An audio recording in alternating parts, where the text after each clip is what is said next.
നമസ്കാരം, ദിനേശാണ്.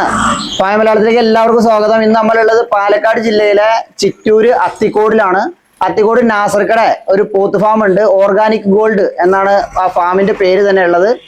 ഏതാണ്ട് 100-150ഓളം പോത്തുകൾ, പ്രധാനമായും മുറ ഇനത്തിൽപ്പെട്ട പോത്തുകളും പോത്തുകുട്ടികളും ഇവിടെയുണ്ട്. ഏതാണ്ട് 5 കൊല്ലമായിട്ട് നാസർക്കട നേതൃത്വത്തിൽ നല്ല മുറ കുട്ടികളെ കർഷകരിലേക്ക് എത്തിക്കുക എന്ന ലക്ഷ്യത്തോടു കൂടി പ്രവർത്തിക്കുന്ന ഒരു ഫാം കൂടിയായി ഈ 5 കൊല്ലം കൊണ്ട് ഓർഗാനിക് ഗോൾഡ് മാറിയിട്ടുണ്ട്. നമ്മൾ പല പോത്ത് ഫാമുകളിലും പോയാൽ നമുക്കറിയാം, ഹരിയാനയിൽ നിന്നോ മറ്റ് സ്ഥലങ്ങളിൽ നിന്നോ ലോഡ് വരുന്നു. ആ ലോഡ് എത്തിയ മണിക്കൂറിൽ തന്നെ കർഷകരിലേക്ക് കൊടുത്തൊഴിവാക്കുന്ന ഒരു പ്രക്രിയയുണ്ട്. അങ്ങനെ വരുമ്പോൾ ഉണ്ടാകുന്ന പ്രയാസം എന്ന് പറയുമ്പോൾ നമുക്കറിയാം, ആ കുട്ടികൾ കൊണ്ടുപോയി എന്തെങ്കിലും കുട്ടികൾക്ക് കുഴപ്പം വന്നു കഴിഞ്ഞാൽ സ്വാഭാവികമായിട്ടും ആ വിൽപ്പനക്കാരൻ, അല്ലെങ്കിൽ നമ്മൾ എവിടെ നിന്നാണോ കുട്ടികളെ എടുത്തത്, ആ വിൽപ്പനക്കാരന് യാതൊരു വിധത്തിലുള്ള ഉത്തരവാദിത്വവും അതിലില്ല എന്ന് പറഞ്ഞ് കൈയൊഴിയുന്ന സാഹചര്യം പോലും ഉണ്ട്. പക്ഷെ നാസർക്കട ഈ ഫാമിൽ സംഭവിക്കുന്ന കാര്യം മറ്റൊന്നാണ്. ഈ ഹരിയാനയിൽ നിന്ന് പോത്തുകുട്ടികളെ കൊണ്ടുവന്ന് ഏതാണ്ട് 1-2 മാസം പരിപൂർണമായും നോക്കി പരിപാലിച്ച് കേടുകൾ പൂർണ്ണമായും മാറിയതിന് ശേഷം ഒരു നിശ്ചിത വില ഉറപ്പിച്ച്, തൂക്കത്തിന് വില ഉറപ്പിച്ച് കൊടുക്കുന്ന രീതിയാണ് കണ്ടുവരുന്നത്. കർഷകന് പോത്തുകുട്ടികളെ എടുക്കുമ്പോൾ യാതൊരു വിധത്തിലുള്ള നഷ്ടവും സംഭവിക്കാൻ ഒരു സാധ്യതയും ഇല്ല എന്നുള്ളത് കൂടി നാസർക്കയും ഇവിടുത്തെ ജീവനക്കാരും ഒക്കെ ഉറപ്പിച്ചുകൊണ്ടിരിക്കുകയാണ്. നാസർക്ക വിദേശത്താണ് ജോലി ചെയ്യുന്നത് എന്നുള്ളത് കൊണ്ട് തന്നെ ഈ ഫാം പൂർണ്ണമായും നോക്കി നടത്തുന്നത് ഇവിടുത്തെ പണിക്കാരും മാനേജരും ഉൾപ്പെടെയുള്ള ആളുകളാണ്. നമ്മളോടൊപ്പം ഇന്ന് ഇവിടുത്തെ മാനേജറായിട്ടുള്ള നിതിൻ ഈ പോത്ത് ഫാമിന്റെ വിശേഷങ്ങൾ പറയാൻ, പോത്ത് ഫാമിനെ കുറിച്ച് പറയാൻ, പുതിയതായിട്ട് ഈ രംഗത്തേക്ക് വരാൻ ആഗ്രഹിക്കുന്ന കർഷകർക്ക് കൊടുക്കേണ്ട നിർദ്ദേശങ്ങളെ കുറിച്ച് പറയാൻ, ഇവിടെ നിന്ന് കർഷകർക്ക് കൊടുക്കുന്ന സേവനങ്ങളെ കുറിച്ച് പറയാൻ, പോത്തുകളുടെ വിശേഷങ്ങൾ പറയാനൊക്കെ നിതിൻ നമ്മളോടൊപ്പം ഉണ്ട്. നിതിനെ അപ്പോൾ നമ്മുടെ വീഡിയോയിലേക്ക് സ്വാഗതം ചെയ്യാം. ഒപ്പം തന്നെ ഇതുവരെ ഈ ചാനൽ സബ്സ്ക്രൈബ് ചെയ്യാത്ത ആരെങ്കിലും ഈ വീഡിയോ കാണുന്നുണ്ടെങ്കിൽ ചാനൽ ഒന്ന് സബ്സ്ക്രൈബ് ചെയ്ത് തൊട്ടപ്പുറത്തെ ബെല്ലൈക്കൺ കൂടി ഒന്ന് എനേബിൾ ചെയ്ത് നമ്മളിടുന്ന ഏറ്റവും മികച്ച വീഡിയോകൾ നിങ്ങൾക്ക് നോട്ടിഫിക്കേഷൻ ലഭിക്കുന്നതാണ്. നിതിനെ ഫാമിലേക്ക് സ്വാഗതം. Thank you. അതെ, ഇതിനെ ഇപ്പൊ 5 വർഷക്കാലത്ത് നമ്മുടെ ഈ ഫാമിലെ മേൽനോട്ടവും മാനേജരും ഒക്കെ ആയിട്ട് പ്രവർത്തിക്കുകയാണ് നിതിൻ. നമ്മുടെ ഒരു അനുഭവം എങ്ങനെയാണ്? നമ്മുടെ ഒരു അനുഭവം എന്ന് വെച്ചാൽ ഇവിടുന്ന് കസ്റ്റമേഴ്സിന്റെ നമുക്ക് നല്ല ഫീഡ്ബാക്ക് വന്നിരിക്കുന്നു. അതുകൊണ്ട് നമുക്ക് ഇവിടുന്ന് വലിയ ഒരു മോശം ഇത് നമുക്ക് വന്നിട്ടില്ല. ഇവിടുന്ന് 5 വർഷമായിട്ട് 10,000-ഓളം 1000-ന് മേലെ പോത്തുകൾ ഇവിടുന്ന് പോയിട്ടുണ്ട്. പോത്തുകുട്ടികളെ കൊണ്ടുപോയിട്ടുണ്ട്. 1000-കണക്കിന് മേലെ പോത്തുകുട്ടികൾ ഇവിടുന്ന് പോയിട്ടുണ്ട്. അപ്പൊ അവന്റെ ഒരു 10-100ഓളം കർഷകരുടെ നമുക്ക് അത്രയും നല്ല ഫീഡ്ബാക്ക് ആണ്. കാരണം നമുക്ക് എല്ലാവരും ഫീഡ്ബാക്ക് തരുന്നത് പിന്നെയും എടുക്കാൻ വന്നുകൊണ്ടാണ് അവരുടെ ഫീഡ്ബാക്ക് നമുക്ക് 100%. അതാണ് നമുക്ക് ഏറ്റവും വേണ്ട. ഒരു കർഷകനായ നമുക്ക് അതാണ് ഏറ്റവും കൂടുതൽ. ഒരു പോത്ത് കൊണ്ടുപോയി കഴിഞ്ഞാൽ അതവർ ഇഷ്ടപ്പെട്ടിട്ട് പിന്നെ നമ്മുടെ കയ്യിൽ നിന്ന് പോത്തെടുക്കുന്നതാണ് നമ്മുടെ ഏറ്റവും നല്ലൊരു ഫീഡ്ബാക്ക്. അതെന്നാണ് നമുക്ക്. അല്ല, കർഷകരാരും ഇതുവരെ ഇവിടെ നിന്ന് കുട്ടികളെ കൊണ്ടുപോയിട്ട് മോശം കുട്ടിയായി ഇനി എന്താ ചെയ്യുക അങ്ങനെ ചോദിച്ചിട്ടുണ്ടോ? ഇല്ല, ഇന്നേ വരെ നമുക്ക് അങ്ങനത്തെ ഒരു ഫീഡ്ബാക്ക് ഇതുവരെ വന്നിട്ടില്ല. നമ്മുടെ ഒന്ന് കൊണ്ടുപോയി ഒരു അസുഖവും വന്നിട്ടില്ല എന്നാണ് നമ്മൾ ഇതുവരെ കേട്ടത്. അല്ല, ഞാൻ സത്യത്തിൽ ഈ ഫാമിലേക്ക് വരണമെന്ന് തീരുമാനിക്കേണ്ടായ കാരണം, അതായത് നമ്മൾ മറ്റു ഫാമുകൾ കണ്ടിട്ടുണ്ട്. മറ്റു ഫാമുകൾ എന്താ ചെയ്യണമെന്ന് വെച്ച് കഴിഞ്ഞാൽ, അവർ ഹരിയാനയിൽ നിന്നോ മറ്റ് സ്ഥലങ്ങളിൽ നിന്നോ ഒരു ലോഡ് വരുന്നു. ലോഡ് വന്ന് റോഡ് സൈഡിൽ നിർത്തുന്നു, അല്ലെങ്കിൽ ഏതെങ്കിലും പാലത്തിനിടയിൽ നിർത്തുന്നു. എന്നിട്ട് അവർ ചെയ്യുന്നത് നേരത്തെ ബുക്കിംഗ് എടുത്തിട്ടാണ് കൊണ്ടുപോകുക. അവിടെ നിന്ന് വന്നിട്ട് പോത്തുകുട്ടികളെ ഇറക്കുന്നു, കർഷകർക്ക് കൊടുക്കുന്നു. 2 ദിവസം അല്ലെങ്കിൽ 1 ദിവസം കൊണ്ട് അത് വിറ്റ് പോവുകയാണ്.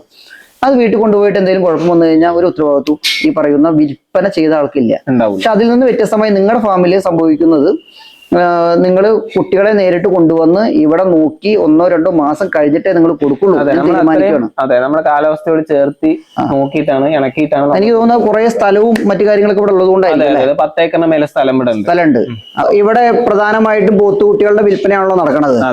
എന്തുകൊണ്ട് ഒരു കർഷകൻ ഇവിടെ വന്നിട്ട് പോത്തുകുട്ടീനെ എടുക്കണം എന്ന് നമ്മള് പറയണല്ലോ. ഞങ്ങളുടെ ഫാമിൽ നിന്ന് നിങ്ങൾ പോത്തുകുട്ടി എടുത്തോളൂ എന്ന് പറയണമെങ്കിൽ അതിനൊരു പ്രധാന കാരണം ഉണ്ടാവും, അല്ലെങ്കിൽ അതിന് പ്രത്യേകത ഉണ്ടാവും. അതെന്തൊക്കെയാ? അതിനുള്ള മെയിൻ പ്രത്യേകത എന്ന് പറഞ്ഞാൽ, നമ്മള് വളർത്തുന്ന ഫാമാണ്. പോത്തുകുട്ടികളെ വളർത്തുന്ന ഫാമാണ്. നമുക്ക് തന്നെ വളർത്തി നമ്മൾ അതിനു വേണ്ടി വാങ്ങി നല്ല സെലക്ട് ചെയ്ത് കൊണ്ടുവരുന്ന കുട്ടികളാണ്. അപ്പോ അതാണ് അതിനുള്ള മെയിൻ കാരണമായിട്ട് വരുന്നത്. നമ്മൾ അത്രയും കേട് മാറ്റി എടുക്കുന്ന കുട്ടികളാണ്. അവിടുന്ന് നമ്മുടെ ഹരിയാനയിൽ നിന്ന് കൊണ്ടുവരുന്ന ആ ഒരു ക്ലൈമറ്റും കാര്യങ്ങളും ഒന്നും നമുക്ക് ഇവിടുത്തെ പോത്തുകൾക്ക് അപ്പൊ വന്നിട്ട് സെറ്റ് ആവൂല. ശരി. അതിനുള്ള കുറെ ആരോഗ്യ പ്രശ്നങ്ങളും കാര്യങ്ങളൊക്കെ വരും നമ്മുടെ ഇവിടുത്തെ കാലാവസ്ഥയായിട്ട് ചേരുമ്പോൾ. അതിനൊക്കെ മാറ്റിയെടുത്ത് നമ്മൾ ഇവിടുന്ന് നമ്മുടെ നാട്ടിലത്തെ ഫുഡും വൈക്കോലും എല്ലാം തിന്നുന്ന പരുവത്തിലാക്കിയിട്ട് മെഡിസിനും കാര്യങ്ങളൊക്കെ ആക്കിയിട്ട് നല്ല കുട്ടികളായാണ് നമ്മൾ സെയിൽ ചെയ്യുന്നത്. അങ്ങനെ സെയിലായിട്ട് പോയിട്ടില്ലെങ്കിലും കൂടെ നമ്മൾ നമ്മുടെ ഫാമിൽ വെച്ച് വളർത്തും. അങ്ങനെ വളർത്തിയ കുട്ടികൾ നമ്മുടെ ഇവിടെ ഉണ്ട്. നമ്മുടെ ഫാമിൽ ഇപ്പൊ ഉള്ളത് പ്രധാനമായും മുറയും പിന്നെ കുറച്ച് ആന്ധ്രയുണ്ട് എന്ന് പറയണു. അതെ, കുറച്ച്. നമ്മൾ ഈ കുട്ടികളൊക്കെ എവിടെ നിന്ന് കൊണ്ടുവരണേ? ഈ കുട്ടികൾ നമ്മൾ ഹരിയാനയിൽ നിന്ന് ഇങ്ങോട്ട് ഹരിയാനയിൽ നിന്ന് നേരിട്ട് പോയി കൊണ്ടുവരണോ? നേരിട്ട് പോയി കൊണ്ടുവരും. ഓക്കെ. അപ്പൊ ഈ സ്പെഷ്യൽ ആയിട്ടുള്ള ആൾക്കാരുണ്ട്, അവിടെ പോയി സെലക്ട് ചെയ്തിട്ട് ഹൈ ക്വാളിറ്റി മുറ കുട്ടികളെ മാത്രമേ നമ്മൾ നമ്മുടെ അവിടെ കൊണ്ടുവരുള്ളൂ. ഓക്കെ, ശരി. അപ്പൊ നമ്മൾ ഈ കുട്ടികളെ എത്ര മാസമായിട്ടുള്ള കുട്ടികളെ അങ്ങനെ ഉണ്ടോ അവിടെ കൊണ്ടുവരുന്നത്? ഇത്ര മാസമായിട്ടുള്ള കുട്ടികളെ നമ്മൾ അവിടെ നിന്ന് കൊണ്ടുവരുള്ളൂ? അങ്ങനെയില്ല. നമുക്ക് ഒറിജിനൽ മുറ ബ്രീഡുകളിൽ ഏർപ്പെടുന്ന അത്യാവശ്യം കുട്ടികളെയൊക്കെ നമ്മൾ കൊണ്ടുവരും. ചില മാറ്റങ്ങളൊക്കെ ഉണ്ടാവും. അത് 1 മാസം 1.5 മാസം അങ്ങനെ വ്യത്യാസങ്ങളൊക്കെ വരും. ശരി, ഓക്കെ. ഇവിടെ മറ്റൊരു പ്രശ്നം കർഷകർ നേരിടുന്നത്, മുറേനെടുക്കണമെന്ന് പറഞ്ഞ് ചന്തയിൽ പോകുന്നു അല്ലെങ്കിൽ ഫാമുകളിൽ പോകുന്നു, പക്ഷെ അവിടെ നിന്ന് ലഭിക്കുന്നത് മുറയല്ല എന്ന് പറഞ്ഞിട്ടുള്ള കുറെ പരാതികൾ നമ്മുടെ നാട്ടിലെ കർഷകർ പറയുന്നുണ്ട്. അപ്പൊ എങ്ങനെയാണ് ഒരു മുറ പോത്തുകുട്ടീനെ നമ്മൾ തിരഞ്ഞെടുക്കുമ്പോൾ ശ്രദ്ധിക്കേണ്ട കാര്യം എന്തൊക്കെയാ? മുറ കുട്ടികളെ അത് മെയിൻ എല്ലായിട്ടും പറയുന്ന കാര്യം തന്നെയാണ്. നമ്മുടെ ഫാമിലിക്ക് വരുന്ന കസ്റ്റമേഴ്സ് നമ്മളോട് ഇതേ ചോദ്യങ്ങളാണ് ചോദിക്കാറ്.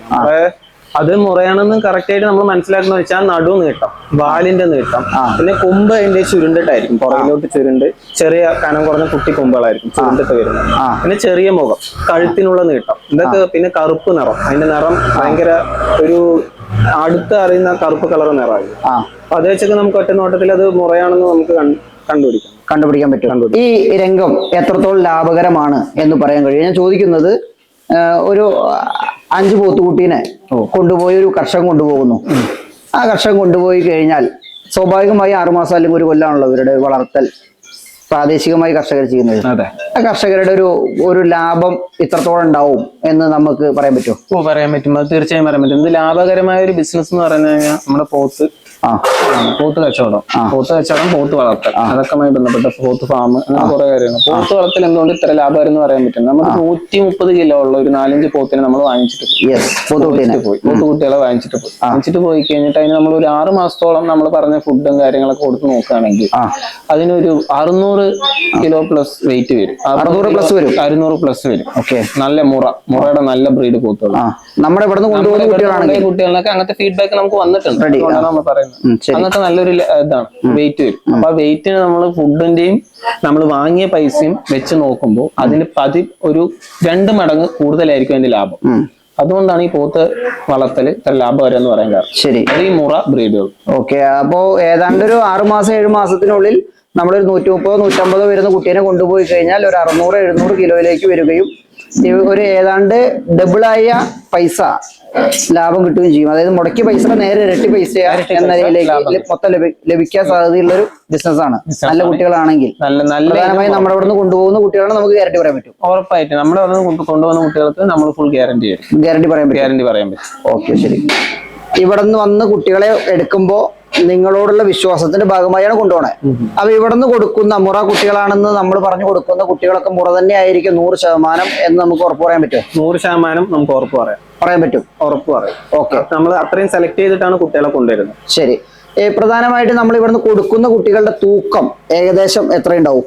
നമ്മളിപ്പോ കൊണ്ടുവന്ന് കൊടുക്കുന്ന കുട്ടികളുടെ തൂക്കം എന്ന് പറഞ്ഞാൽ 125 കിലോന് മേലുള്ള കുട്ടികളാണ് നമ്മൾ ഇവിടുന്ന് കൂടുതലും സെയിൽ ചെയ്യുന്നത്. 120 മുകളിൽ. കാരണം അപ്പോഴേ നമ്മൾ അതിന്റെ കേടൊക്കെ മാറി നമ്മുടെ വെതറുമായിട്ട് അറ്റാച്ച്ഡ് ആയിട്ടുള്ള കുട്ടികളെ നമ്മൾ കൊടുക്കും. അതായത് നമ്മുടെ കേരളത്തിലെ കാലാവസ്ഥയുമായി ഒത്തിണങ്ങി നടക്കുന്ന തീറ്റയൊക്കെ എടുക്കുന്ന ഭക്ഷണമൊക്കെ എടുക്കുന്ന കുട്ടികളെ നമ്മൾ കൊടുക്കുള്ളൂ.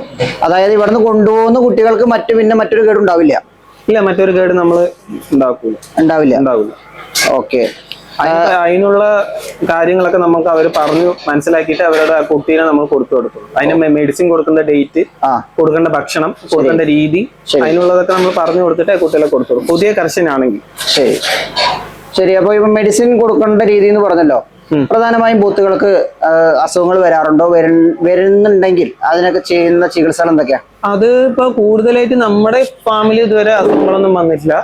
അത് വരാതിരിക്കട്ടെ, ആരുടെയും വരാതിരിക്കട്ടെ. 100%. ഇപ്പോ നമ്മള് അതിനുള്ള എന്തൊക്കെയാണെന്ന് വെച്ചാൽ നിർദ്ദേശങ്ങൾ എന്താണെന്ന് വെച്ചാൽ കൊഴുത്തും കാര്യങ്ങളൊക്കെ വൃത്തിയായി സൂക്ഷിക്കുക, പോത്തിനെ കഴുകുക ഡെയിലി, പിന്നെ മരുന്നുകളൊക്കെ കറക്റ്റ് ആയിട്ട് ഒരു ഷെഡ്യൂൾ ചെയ്തിട്ട് കൊടുക്കും. അതൊക്കെ തന്നെയാണ്. അല്ല, ശുദ്ധവെള്ളം മരുന്ന് ചോദിക്കുന്നത് ഈ പറയുന്നത് വിരയുടെ മരുന്നാണോ അല്ലെങ്കിൽ അഡീഷണൽ മറ്റെന്തെങ്കിലും മരുന്നുകൾ കൊടുക്കേണ്ടതുണ്ടോ? മറ്റൊന്നും മരുന്നുകൾ നമ്മൾ കാൽസ്യത്തിന് എന്തെങ്കിലും മരുന്ന് കൊടുക്കാം. പിന്നെ കാൽസ്യം പൗഡർ കൊടുക്കാം. അത് തീറ്റ കൊടുക്കാം. പിന്നെ ഭക്ഷണങ്ങൾ, കൈത്തീറ്റ പോലുള്ള ഭക്ഷണങ്ങൾ. പിന്നുള്ളത് പ്രധാനമായിട്ടുള്ളത് വളർത്തുന്ന രീതിയാണല്ലോ. ഇപ്പൊ നമ്മൾ ഈ വീഡിയോ ചെയ്യുന്നത് തന്നെ പുതിയ കർഷകരെ ഉദ്ദേശിച്ചാണ്. അതല്ലെങ്കിൽ നഷ്ടത്തോടു കൂടി ഫാം നടത്തിക്കൊണ്ടുപോകുന്ന ആളുകളെ ഉദ്ദേശിച്ചാണ് നമ്മുടെ വീഡിയോകൾ പൂർണ്ണമായും. അവർക്ക് നമ്മുടെ വീഡിയോയിൽ നിന്ന് അല്ലെങ്കിൽ ഫാമിംഗ് മലയാളത്തിൽ നിന്ന് പുതിയ അറിവുകൾ കിട്ടേണ്ടതുണ്ട്, നല്ല കുട്ടികളെ കിട്ടേണ്ടതുണ്ട്. ഇതൊക്കെയാണ് നമ്മുടെ പ്രധാനമായിട്ടുള്ള മോട്ടീവ് എന്ന് പറയുന്നത്. അപ്പൊ അതുകൊണ്ടാണ് ചോദിക്കുന്നത്, നമ്മളുടെ ഇവിടെ അല്ലെങ്കിൽ ഈ മുറ പോത്തുകുട്ടികളെയൊക്കെ കൊണ്ടുപോയി വളർത്തുമ്പോൾ വളർത്തേണ്ട ഒരു രീതിയുണ്ട്, തീറ്റ ക്രമമുണ്ട്, വളർത്തുന്ന ഒരു ക്രമമുണ്ട് ഉറപ്പായിട്ടും. അതൊന്ന് പറഞ്ഞു തരുമോ? എങ്ങനെ ഒരു കുട്ടീനെ ഇവിടെ നിന്ന് കൊണ്ടുപോയാൽ നിങ്ങൾ കൊണ്ടുപോയിട്ട് ഇങ്ങനെ വളർത്തണം, ഇതാണ് നമ്മളതെല്ലാം നമ്മുടെ കസ്റ്റമേഴ്സിനൊക്കെ പറഞ്ഞു കൊടുക്കുന്ന കാര്യം തന്നെയാണ്. നമ്മൾ ഇവിടുന്ന് ഒരു കുട്ടീനെ കൊണ്ടുപോകുന്നുണ്ടെങ്കിൽ അതിന് ഇന്ന ഭക്ഷണം ഇന്ന രീതിക്ക് കൊടുക്കണം. കാലത്ത് കൊടുക്കുന്ന കൈത്തീറ്റ, പിന്നെ അതിന് ശേഷം കൊടുക്കുന്ന ഭക്ഷണം, വെള്ളം, ഇതിനെല്ലാത്തിനും എന്ത് ഭക്ഷണം വെച്ച് കൊടുത്താലും അതിന് ശേഷം ഒരു ബക്കറ്റ്, ഒരു വട്ടയിൽ എന്തെങ്കിലും വെള്ളം, നല്ല ശുദ്ധവെള്ളം വെച്ച് കൊടുക്കണം. ശരി. കാരണം മുറ പോത്തുകൾക്ക് മെയിനായിട്ട് ഈ ശുദ്ധവെള്ളം കുടിക്കുന്നതാണ് അതിന്റെ. പോത്തുകൾക്ക് സ്വതവേ വെള്ളമാണ് നല്ല തെളിവെള്ളം, കലക്കൊന്നും ഇല്ലാത്ത തെളിവെള്ളം കൊടുക്കുന്ന ഹെൽത്തിന് നല്ലതായിരിക്കും. ഓക്കെ. നമ്മൾ ഇവിടെ കൊടുക്കുന്ന തീറ്റകൾ എന്തൊക്കെയാ? ഏതൊക്കെ നേരം ഏതൊക്കെ തീറ്റ? ഇവിടെ നമ്മൾ കൊടുക്കുന്ന വെച്ചാൽ കാലത്ത് വന്നിട്ട് നമ്മൾ തൊഴുത്തും പോത്തുകളൊക്കെ കഴുകും. പിന്നെ കടലത്തൊണ്ട്, കപ്പ, പിന്നെ കുറച്ച് ബീർ വേസ്റ്റ്. അതെന്ന് വെച്ചാൽ പോത്തിന് ഹെൽത്ത് കറക്റ്റ് ആവാനും അതിന്റെ ശരീരത്തിൽ കയറാനും. നമ്മളൊരു ഫാം എന്ന് പറയുമ്പോൾ നമ്മൾ അതിന്റെ കൂടെ കാര്യം നോക്കണല്ലോ. അപ്പോ അതും കൂടെ കൊടുക്കണം. പിന്നെ തവിട്, ഗോതമ്പ് തവിട്, ഇതൊക്കെ ഇട്ട് മിക്സ് ചെയ്തിട്ട് ഒരു കുഴമ്പ് രൂപത്തിലാക്കിയിട്ട് കുറച്ച് ഉപ്പ് ഇട്ടിട്ടാണ് കൊടുക്കാറ്. കപ്പ, ബീർ വേസ്റ്റ്, ഗോതമ്പ് തവിട്, കടലപ്പൊട്ട്, ഈ 4 മിക്സ് ചെയ്തിട്ട് രാവിലെ കൊടുക്കും. അതിനുശേഷം പിന്നെ കുറച്ച് വെള്ളം വെച്ച് കൊടുക്കും. ഇത് നമ്മളൊരു കുഴമ്പ് രൂപത്തിലാണ് കൊടുക്കുന്നത്. ഓക്കെ. അത് കഴിച്ചു കഴിഞ്ഞാൽ ആ പാത്രം കഴുകിയിട്ട് നമ്മൾ കുറച്ച് തെളി വെള്ളം വെള്ളം അത് കൊടുത്തതിന് ശേഷം പിന്നെ അതിന് കുറച്ച് റെസ്റ്റ്.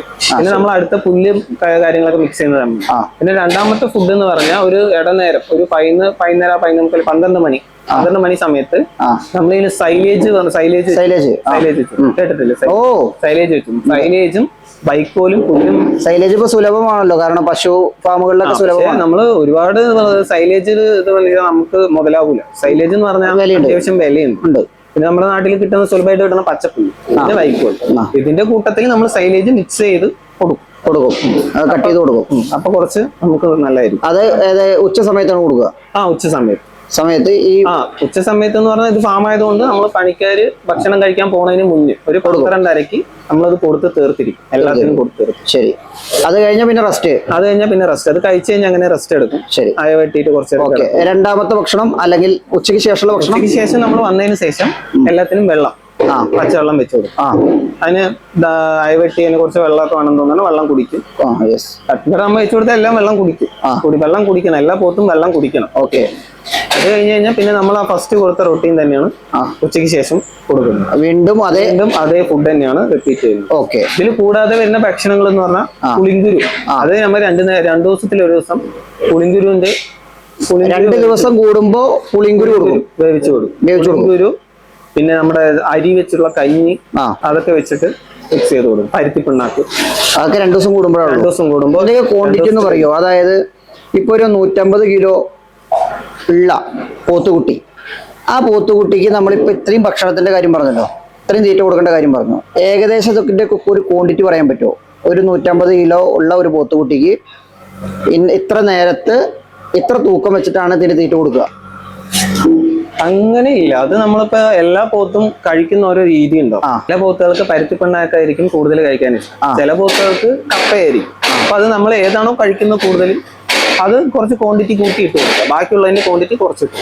അതാണ് അതിന്റെ രീതി. അതായത് പോത്തുകൾ കഴിക്കുന്ന ആഹാരത്തിന്റെ ഒരു ക്വാണ്ടിറ്റി അനുസരിച്ച് നമ്മൾ അത് അതിന് ഭക്ഷണം കൊടുക്കുക, അല്ലാതെ ഇത്ര എന്നുള്ളത് ഒരു തീറ്റ ക്രമം, തീറ്റ ചാർട്ടൊന്നുമില്ല. തീറ്റ ചാർട്ടില്ല. കാരണം എന്ന് വെച്ചാൽ നമുക്കത് ഇഷ്ടമാവണം, ഇഷ്ടമായാലേ കഴിക്കുള്ളൂ.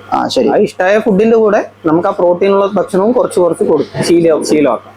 ശരി. നമ്മുടെ ചാനലായിട്ടുള്ള ഫാമിംഗ് മലയാളം എടുത്തു നോക്കിയാൽ മനസ്സിലാവും. ഇതിനു മുമ്പ് ചെയ്തിട്ടുള്ള ഒരു പോത്ത് വളർത്തൽ, ഒരു നാട്ടിൻപുറത്തെ കർഷകന്റെ വീഡിയോ നമ്മൾ ചെയ്തിട്ടുണ്ട്. അദ്ദേഹം പറയുന്നത് മുറ പോത്തുകുട്ടീനെ അദ്ദേഹം 2 വർഷം മുമ്പ്, അദ്ദേഹം കുറെ കാലമായിട്ട് ഇങ്ങനെ വളർത്തി വരുന്നതാണ്. അതായത് ഇങ്ങനെ സൈക്ലിംഗ് മോഡലായിട്ട്, അപ്പൊ ഞാൻ നേരത്തെ പറഞ്ഞ പോലെ ഏതാണ്ട് ജൂൺ മാസത്തിൽ കുട്ടികളെ വാങ്ങുന്നു, മെയ് മാസം ബലി പെരുന്നാള് സമയത്ത് കുട്ടികളെ കൊടുക്കുന്നു, വളർത്തി കൊടുക്കുന്നു. അങ്ങനെ നടന്നുകൊണ്ടിരിക്കുന്ന ഒരു കർഷകനാണ്. ആ കർഷകൻ പറഞ്ഞത് ഒരു 2 വർഷം മുമ്പ് മുറ കുട്ടികളാണ് എന്ന് പറഞ്ഞ് അദ്ദേഹം വാങ്ങി. അങ്ങനെ വാങ്ങിയിട്ട് ആ കുട്ടികൾ കൊണ്ടുപോയി വളർത്താൻ തുടങ്ങിയപ്പോൾ ഇങ്ങനെ വിട്ടുമേയ്ക്കുന്ന ഒരു സ്വഭാവമാണ് ഉള്ളത്. പറമ്പിലാണ് കെട്ടിയിടാറുള്ളത്, തൊഴുത്തൊന്നുമില്ല. അങ്ങനെ കുറച്ച് നാൾ കഴിഞ്ഞപ്പോൾ ഇതിനെന്തോ അസുഖം ബാധിച്ച്, അസുഖം എന്താന്ന് പോലും മനസ്സിലാവുന്നതിന് മുമ്പേ ഒരു പകുതിയോളം പോത്തുകുട്ടികൾ ചത്തു എന്ന് ആ കർഷകൻ പറയുന്നുണ്ട്. ഈ നിതിൻ്റെ ഈ ഒരു 5-6 വർഷക്കാലത്തെ അനുഭവം വെച്ചുകൊണ്ട് അങ്ങനെ മുറ കുട്ടികൾ ചാവാൻ സാധ്യതയുണ്ടോ, അല്ലെങ്കിൽ അങ്ങനെ സംഭവിക്കാൻ എന്തെങ്കിലും സാധ്യതയുണ്ടോ? ഉണ്ടെങ്കിൽ എന്തായിരിക്കും? ഇല്ല, അങ്ങനെ സംഭവിക്കാനുള്ള സാധ്യതയില്ല. അത് മുറ കുട്ടികൾ എന്ന് പറഞ്ഞാൽ കുറച്ച് നല്ല ആരോഗ്യമുള്ള കുട്ടികളാണ്. അപ്പോ അത് നോക്കേണ്ട രീതിയും അതിൽ ഭക്ഷണക്രമത്തിലോ മരുന്ന് കൊടുക്കുന്നതിലോ എന്തെങ്കിലും മാറ്റം വന്നാൽ കൂടെ ചിലപ്പോൾ സപ്പോസ് അതിന് ആരോഗ്യത്തിൽ എന്തെങ്കിലും അസുഖങ്ങൾ പിടിപെട്ടാൽ കൂടെ അത് ബാധിക്കും. ഒരു പക്ഷേ നല്ല കുട്ടികൾക്ക് വേറെ ആരോഗ്യ പ്രശ്നങ്ങളൊന്നും വരാനില്ല. ഓ ശരി. അല്ലാതെ എനിക്ക് തോന്നുന്നത് ഈ കുട്ടികളെ എടുക്കുന്നതിൽ എന്തെങ്കിലും കാര്യം ഉണ്ടാവും. അതായത് വളരെ മോശം കുട്ടികളെ പോയി എടുത്താൽ ചിലപ്പോൾ അങ്ങനെയും സംഭവിക്കാം. നമ്മൾ കുട്ടികളെ സെലക്ട് ചെയ്യുന്നതിലും ആ ഒരു കാര്യമുണ്ട്. നമ്മൾ എന്തെങ്കിലും കുട്ടിയെ നോക്കുമ്പോൾ നല്ല ആരോഗ്യമുള്ള കുട്ടികളെ സെലക്ട് ചെയ്ത് എടുക്കുന്നതായിരിക്കും വളരെ നല്ലത്. കുട്ടികളെ എടുക്കുന്നതിൽ വളരെ പ്രധാനപ്പെട്ട ഒരു കാര്യമാണ് പോത്ത് വളർത്തല് അല്ലേ? അതെ. നമ്മൾ കുട്ടികളെ തെരഞ്ഞെടുത്തിട്ട് വേണം, അത് നോട്ട് ചെയ്ത് എടുത്തിട്ട് വേണം നമ്മൾ വളർത്താനായിട്ട്. അത് നമ്മളിപ്പോ എവിടുന്ന് പോത്ത് എടുക്കുകയാണെങ്കിലും അങ്ങനെ തന്നെയാണ് പോത്ത് കുട്ടികളെ എടുക്കും. ഇവിടുന്ന് കൊടുക്കുന്ന പോത്തുകുട്ടികളുടെ വില പറയാൻ കഴിയില്ല എന്ന് പറഞ്ഞല്ലോ. ഇത്ര വില എന്ന് പറയാൻ കഴിയാതിരിക്കാനുള്ള കാരണം എന്താ? ഒന്ന് വ്യക്തമാക്കി തരാൻ പറ്റുമോ? നമ്മള് എന്താ അങ്ങനെ പറയാൻ കഴിയാത്തെന്ന് വെച്ചാൽ നമ്മള് കൊണ്ടുവരുന്ന ടൈമില് നല്ല മുറക്കുട്ടികൾ നമ്മൾ സെലക്ട് ചെയ്തിട്ടാണ് കൊണ്ടുവരാറ്. അതൊന്ന് നമുക്ക് അവിടെ നിന്നുള്ള ട്രാൻസ്പോർട്ടിങ് കാര്യങ്ങളൊക്കെ വരുന്നുണ്ട്. അപ്പൊ നമ്മൾ ഇവിടെ കൊണ്ടുവന്ന് ഇവിടെ പരിചരിച്ച് നമ്മുടെ കാലാവസ്ഥയോടെ ഇണക്കി ഒക്കെയാണ് നമ്മൾ അതിനെ നോക്കി ഈ ഭക്ഷണങ്ങളൊക്കെ കഴിക്കാവുന്ന പാകത്തിലാക്കി എടുക്കുന്നത്. അപ്പൊ അതിന് തന്നെ വലിയൊരു ചെലവ് നമുക്കുണ്ട്. അപ്പൊ അത് നോക്കണം. പിന്നെ നല്ല ഹൈ ക്വാളിറ്റി ബ്രീഡുള്ള നല്ല സർട്ടിഫിക്കറ്റ് ഉള്ള മുറക്കുട്ടികളാണ്.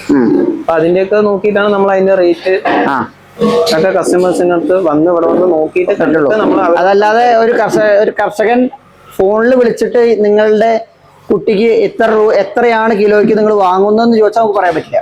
അത് നമുക്ക് പറയാൻ പറ്റില്ല. അത് പറ്റില്ല. ലാഭകരമായ കൃഷിയിലേക്ക് കർഷകരെ നയിക്കുന്ന നമ്മുടെ യാത്ര തുടർന്നുകൊണ്ടിരിക്കുകയാണ്. ഇന്ന് ചിറ്റൂർ അത്തിക്കോടിലെ നമ്മുടെ നാസർക്കട ഫാമിലായിരുന്നു നമ്മൾ ഉണ്ടായിരുന്നത്. പോത്തുകുട്ടികളുടെ വിശേഷങ്ങളും പോത്തുകുട്ടികൾ വളർത്തുന്ന രീതിയും അതിന്റെ വില ഉൾപ്പെടെയുള്ള വിവിധങ്ങളായിട്ടുള്ള കാര്യങ്ങളൊക്കെ നമ്മളിതിൽ പറഞ്ഞിട്ടുണ്ട്. എന്നാൽ കൃത്യമായിട്ടുള്ള ഒരു വില ഇതിലൂടെ പറയാൻ കഴിയില്ല എന്ന് പറയാനുണ്ടാകുന്ന കാരണം കൂടി ഇവിടുത്തെ മാനേജറായിട്ടുള്ള നിതിൻ നമ്മുടെ അടുത്ത് വ്യക്തമാക്കി തന്നിട്ടുണ്ട്.